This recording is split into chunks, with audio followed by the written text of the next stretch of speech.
Good morning, everyone. We are back again with another lecture of field theory. With today's lecture, we'll be finishing unit number 3 and we'll be discussing the Maxwell's equation. इसकी हमने अपने last lecture में बात भी की हुई थी कि कहाँ से आया. आज हम कंप्लीट मैक्सवेल्स इक्वेशन को समराइज करेंगे. And as far as your university syllabus and your question paper is concerned, एक क्वेश्चन आपको ये 100% मिलेगा कि आप मैक्सवेल्स इक्वेशन का इंटीग्रल और डिफरेंशियल फॉर्म लिखें. So today's lecture is going to very crucial and very important for you people as far as your university exams are concerned. Okay, सो ध्यान से देखिएगा हम इसको कैसे मैक्सवेल्स इक्वेशन को एक साथ उसमें एक एक लेक्चर में कैसे इसको डिस्कस करते हैं और उसको समराइज करते हैं. Fine. Okay. So in last lecture what we had seen Faraday law और उससे एक निकल के आया था.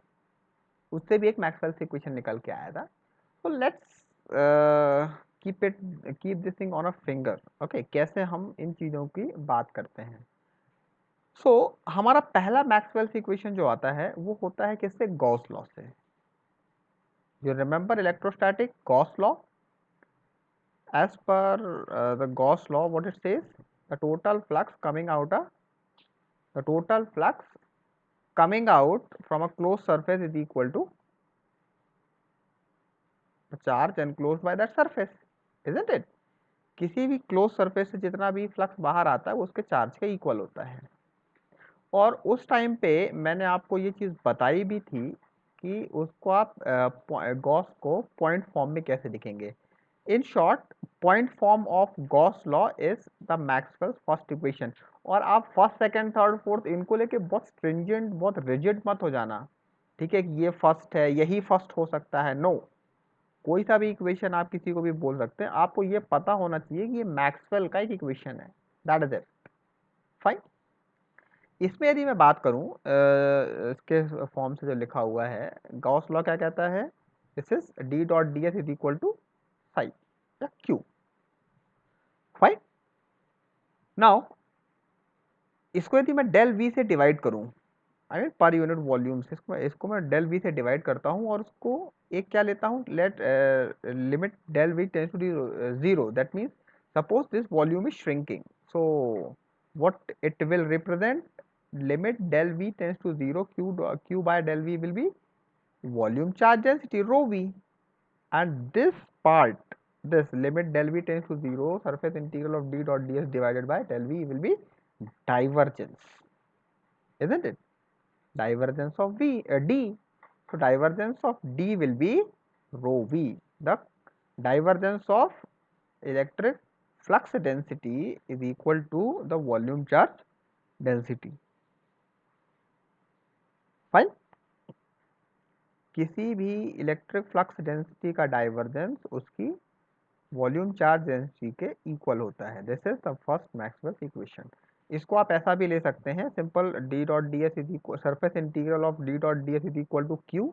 क्यू को फॉर्म में लिखिए किसके? वॉल्यूम इंटीग्रल के. आप इसको क्यू को किसी भी फॉर्म में लिख सकते हो. क्यू अभी पॉइंट फॉर्म में लिखा हुआ है.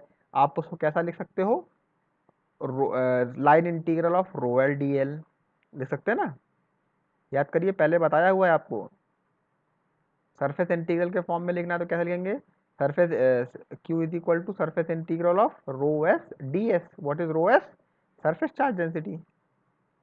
रो वी के फॉर्म में लिखना है तो volume integral of rho V D V. बस क्या लगा दीजिए, ये एक ऑल्टरनेटिव मेथड बता रहा हूँ, उसमें लगा दीजिए क्या आप? Divergence theorem. डाइवर्जेंस थ्योरम से क्या हो जाएगा? ये surface integral D dot D S किस में कन्वर्ट हो जाएगा? Volume integral of del dot D D V. दोनों तरफ का डी वी हट जाएगा और आपको del dot D is equal to rho V मिल जाएगा.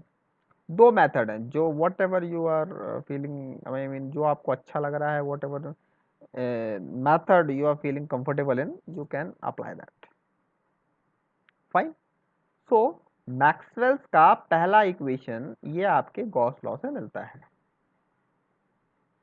निकाल लेंगे, आसान है, बस गॉस लॉ लगाइए, वॉल्यूम से डिवाइड कीजिए, volume take volume tends to 0, suppose it is shrinking, and you'll get the del dot D is equal to rho V, first Maxwell's equation. Fine. Now coming back to याद रखिएगा ये आपको पूछा जाएगा, ठीक है ना। सेकेंड इक्वेशन आपको मिलती है मैग्नेटोस्टैटिक से। कैसे मिलती है मैग्नेटोस्टैटिक से? We know that in a magnet the flux, I mean जो मैग्नेटिक फ्लक्स है बेसिकली कहाँ से निकलती है? नॉर्थ पोल से। कहाँ पे खत्म होती है? साउथ पोल पे, इजंट इट? नॉर्थ से साउथ पोल पे ये खत्म होती हैं, है ना, आउटसाइड द मैग्नेट, और इनसाइड द मैग्नेट साउथ से नॉर्थ पे कंप्लीट लूप बनाती हैं, इजंट इट? बेसिकली नॉर्थ से साउथ जाती हैं magnetic flux outside the magnet, और इनसाइड द मैग्नेट साउथ से नॉर्थ आती है, मतलब जिस पॉइंट से शुरू हुई थी वहीं पे खत्म होती है। सो सपोज वो आप बात कर रहे हैं जो फ्लक्स है ना, if the flux is passing through a unit area is not exactly at a right angle to the plane consisting the area but making some angle, okay, तो हम लिख देते, क्या लिख देते? Surface integral of B dot D S is equal to phi. Phi क्या है? Magnetic flux, isn't it? Now suppose, और हम ये जानते हैं किससे? Law of conservation of flux से, कि मैग्नेटिक फ्लक्स में हम मैग्नेट को कितना भी छोटा करते जाएं, तो काटते जाएं काटते जाएं काटते जाएं, हम मैग्नेटिक पोल्स को कभी अलग नहीं कर सकते हैं, isn't it? Single magnetic pole cannot exist, isn't it? जैसे एक सिंगल आपके पास, सॉरी, जैसे आपके पास single magnetic single isolated electric charge होता है, इस तरह से आपके पास क्या होता है कि आइसोलेटेड पोल नहीं हो सकता, कितना भी छोटा मैग्नेट हो उसके नॉर्थ और साउथ पोल होंगे ही होंगे, ठीक है। सो मैग्नेटिक फील्ड किसी भी क्लोज सरफेस में नहीं रह सकता, याद रखिएगा। उसके लिए क्या होना पड़ेगा? जब ऐसा कोई चार्ज नहीं तो उसके लिए एक ऐसा सरफेस होनी पड़ेगी, क्लोज सरफेस में वो आ, उस नहीं रह सकता, ठीक है। सो अब जो बी डॉट डी एस हमने लिया था ओवर क्लोज सरफेस, वो कैसा रहेगा? हमेशा जीरो। तो side surface integral of B dot D S is always is equal to zero. ये कहलाता है आपका कंजर्वेशन ऑफ मैग्नेटिक फ्लक्स। इसको आप मैग्नेटिक फील्ड का, आई मीन मैग्नेटोस्टैटिक का गॉस लॉ भी कहते हैं। फाइन, बस इसमें डाइवर्जेंस थ्योरम लगा दें और आपको मिल जाएगा del dot B is equal to zero. ये दोनों ही form, surface integral of B dot D S is equal to zero and divergence of magnetic flux density is equal to zero, ये दोनों ही गॉस लॉ के integral और point form है, और यही मैक्सवेल का सेकेंड इक्वेशन है।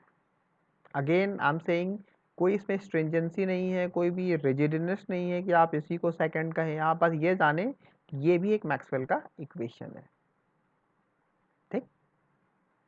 नाउ थर्ड इक्वेशन की हमने लास्ट लेक्चर में ही बात की थी कि इसमें फैराडे लॉ के थ्रू, इसको बहुत ज़्यादा एक्सप्लेन करने की ज़रूरत है नहीं, लेकिन बट फिर भी मैं बता देता हूँ। आप पोटेंशियल क्या लिखते हो? Line integral of E dot D L, isn't it? ऐसे लिखते थे ना। और जब हमने इसको लिखा ई के लिए तो ये कैसा बनता था हमारा? जहाँ पे फैराडे और लेंज का लॉ लगता था, तो surface integral of del by del T of B D S. Why? जब टाइम वेरिंग फील्ड के लिए आप लेते हैं, तो टाइम वेरिंग फील्ड के लिए क्या हो जाता है आपका? मैग्नेटिक फ्लक्स डेंसिटी भी एक टाइम वेरिंग क्वांटिटी मिलती है आपको, ठीक है। आपने जब ऑर्डर चेंज किया था डिफरेंशियल और इंटीग्रल का इन लास्ट लेक्चर, ट्रांसफॉर्मर एक्शन की जब बात हुई थी, इजंट इट? सो अगेन आप यहाँ पर क्या लगा दें? Stokes theorem. स्टोक्स थ्योरम लगाएंगे और दोनों तरफ से सरफेस इंटीग्रल हटाएंगे, you will gate del cross E is equal to minus of del by del T of B. So from Faraday's law, we can derive our third Maxwell equations. Fine. यदि इसमें कोई doubt है आपको, वैसे मैंने इसको Faraday के ऊपर पूरा एक लेक्चर बनाया है, यदि आपको फिर भी इसमें कोई डाउट है बिल्कुल आप इसमें पूछ सकते हैं, जिसमें हमने बात करी थी transformer action, generator action, Faraday law आया कैसे, इजंट इट। नाउ फोर्थ आता है आपका एम्पियर सर्किटल लॉ से। नाउ देखिए, हमने एम्पियर सर्किटल लॉ पढ़ा था, line integral of h dot D L is equal to I, यही पढ़ा था। किसी भी magnetic flux, magnetic field intensity का लाइन इंटीग्रल उसके करंट के इक्वल होता है। ठीक, करंट को हम किसके, करंट डेंसिटी के फॉर्म में लिख लें, जे के फॉर्म में, तो कैसा लिख सकता हूँ मैं, इसको आई को लिख सकता हूँ is equal to surface integral of J dot D S, isn't it. Now अब इस H line integral of H dot D L को हम इसमें लगा दें स्टोक्स थ्योरम, ये बन जाएगा del cross H D S, और ये अपने पास ऑलरेडी है J surface integral of J D S, दोनों तरफ से डी एस हटाइए, you will get del cross H is equal to J. ठीक, del cross H is equal to J, ये आपका एम्पियर सर्किटल लॉ का पॉइंट फॉर्म है। But यदि मैं बात करूं फ्रॉम, ये जब आपका एम्पियर ने ये वाला लॉ दिया तो इसमें कुछ लिमिटेशंस थी, जैसे सपोज वो वहाँ करंट जीरो है सोर्स फ्री रीजन के लिए, del cross H is equal to, मैंने कहा it is, suppose I am saying it is zero. ठीक, इस केस में यदि मैं बात करता हूँ सोर्स फ्री रीजन के लिए, तो होता क्या है, चलिए इसी की मैं इसमें ले लूँ, दोनों तरफ डेल लेता हूँ, तो del dot del cross H is equal to del dot J. यदि मैं सोर्स फ्री रीजन के लिए लेता हूँ तो डेल डॉट जे जीरो कैसे होगा, जबकि हमने पढ़ा है del dot J minus of del by del T of rho V होता है ना, हमने कंटिन्यूटी इक्वेशन भी पढ़ी है हमने। So to make this thing happen, correct condition के लिए यदि मैं दोनों तरफ डाइवर्जेंस लेता हूँ, del dot del cross H is equal to del dot J, और यदि इसको जीरो होना, ये यदि ऐसा है del dot J is minus del by del T of rho V, तो इसके लिए मुझे एक कोई दूसरा मैं एक वेक्टर लेता हूँ, सपोज मैंने एन में ऐड किया, वेक्टर एन, अभी मुझे एन पता नहीं है क्या है, तो अब राइट हैंड साइड को पूरा जीरो होने के लिए डेल डॉट जे तो जीरो नहीं है, ठीक, डेल डॉट जे कितना है, minus del by del T of rho V, तो डेल डॉट एन एन को कितना होना पड़ेगा, प्लस का del by del T of rho V, so that plus और माइनस दोनों कैंसिल करके क्या बनेगी, जीरो बने, होना पड़ेगा ना। राइट हैंड साइड को बैलेंस करने के लिए डेल डॉट एन को क्या होना पड़ेगा, del dot N should be plus का del by del T of rho V. Fine, Gauss law क्या कहता है, del dot D is equal to rho V, तो रो वी की जगह क्या रख दीजिए, del dot D, divergence of electric flux density. अब जब आप इसको रखेंगे एंड इसका ऑर्डर चेंज करेंगे, किसका, डेल का और first derivative of with respect to time का, तो you will get del dot del by del T of D, compare कीजिए दोनों को, you will get N is equal to del by del T of D. बस इसको उठा के initial equation में लीजिए, जिसको ये पूरा करता है एम्पियर सर्किटल लॉ को, मैक्सवेल ने पूरा किया था इसको। ठीक, क्लियर है, and let me change this, ये जनरेटर ये है,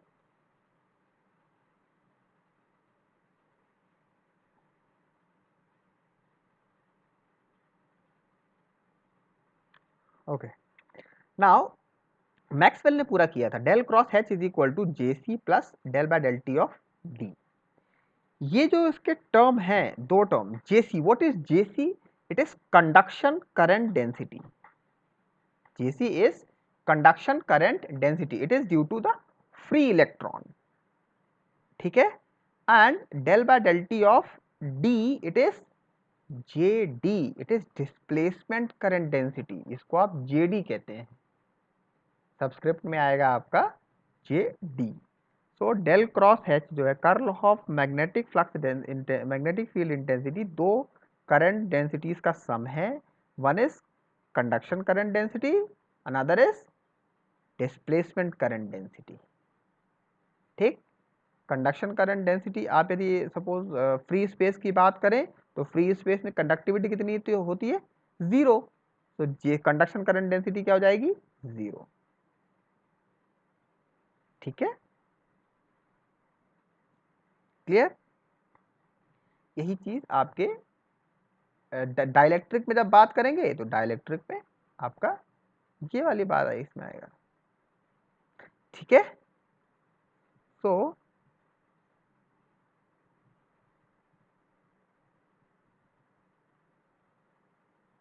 del cross H will be J C plus J D, conduction current density plus displacement current density.